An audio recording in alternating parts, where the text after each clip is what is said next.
পাশে থাকলেই সবাই কিন্তু আপন হয় না। মনে রেখো নবাবের পাশেও কিন্তু মির্জাফর ছিল। হ্যালো এভরিওয়ান, আমি অদিতি চলে এসেছি আবার একটা নতুন ভিডিওর সঙ্গে। আশা করি সকলে ভালো আছো।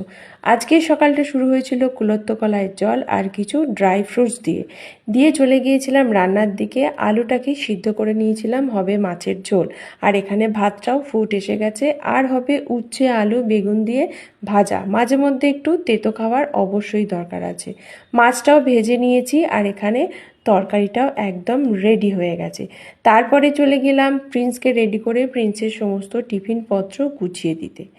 আর ওই যে একটা কথা আছে, সারা দিন কত কিছু করছে কিন্তু নিজের স্কুলের টাস্কগুলো করার এতটুকু সময় নেই, তাই বসে পড়েছে সকালবেলা স্কুলের টাস্ক করতে। এরপর ওকে বাসে তুলে দিয়ে আমি গিয়েছিলাম একটুখানি ভাস্তারাতে।